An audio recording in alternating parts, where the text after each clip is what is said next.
এই মুহূর্তে বাংলা ছাড়। আর এরা মিলেমিশে রাজাকাররা একত্রে হয়েছে।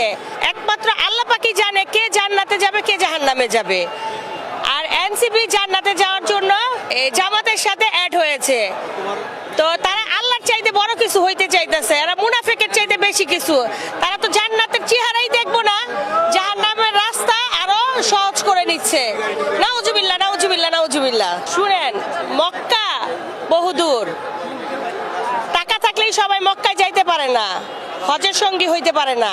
ভোট এত সোজা, ভোট দিবেন জামাতে, দাড়ি পাল্লা আপনার বউ নিয়ে যাইব হুজুররা, এটা মাথায় রাখেন। অন্যের নারী নিয়ে যাইব, এটা নিশ্চিত থাকেন।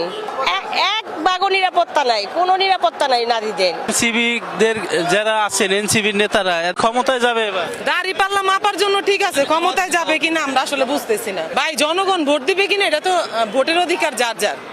আমার ভোট আমি দিব, যাকে ইচ্ছা তাকে দিব। যদি জনগণের সমর্থন দেখেন, এই বিপুল জনসমাবেশ যে দেখতেছেন শুধুমাত্র দেশনায়ক তারেক রহমানকে এক নজর দেখার জন্য আসছে। আর এনসিপির এখন 100 জন হয় কিনা সন্দেহ আছে। হ্যাঁ, আপনার নেতার নেতৃত্ব দুইটা তো দুই জিনিস।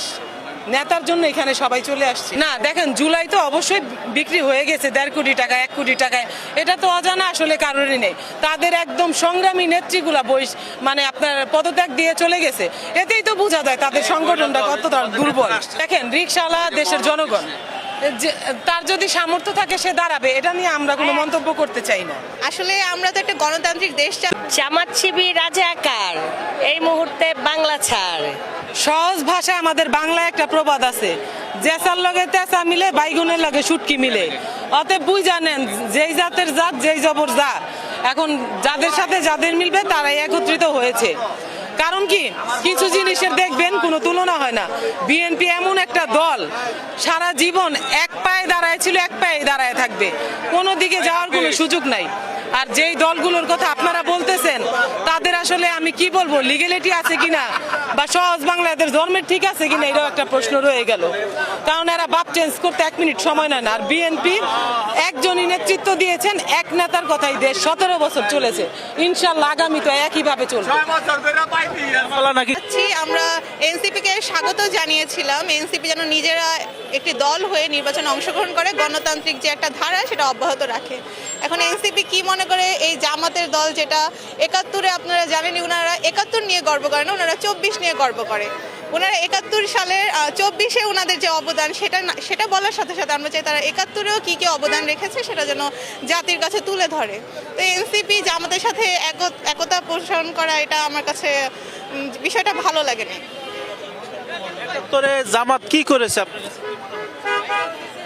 আপনারা তো আগে থেকেই জানেন জামাত একটি রাজাকারের দল বলেই সবাই জানে। 71-এ তাদের অবদান কি হিসেবে ছিল সেটা তো জাতির কাছে আলাদা বলার কোনো কিছু নাই। আর এদেশে মানুষ ছিল, শুধু জামাত ছিল না, এদেশে সাধারণ সব মানুষই ছিল। তো তারা যুদ্ধ করে, তারা তো বলে 24-এও নাকি তারাই গণ অভ্যুত্থান উঠে নিয়ে আসছে। আসলে মুখে যে যা বললেই তো জাতি সেটা মেনে নিবে না, যেটা সত্য সবাই জানে। এনসিপির দুর্বলতা আছে বলেই তারা হুট করে জামাতের সাথে একতা পোষণ করেছে। কারণ দুর্বলতা না থাকলে তারা অবশ্যই নিজেরা এককভাবে লড়ে যেত। এনসিপিকে এতদিন জুলাইয়ের একটা আন্দোলনের পর যে একটি দল, দেশের জন্য যে একটা দল তৈরি হয়, ওইভাবে দল মনে করত।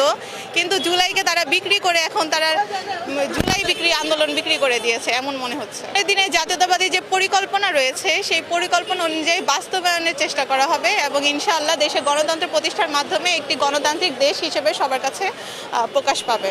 জামাত শিবির রাজা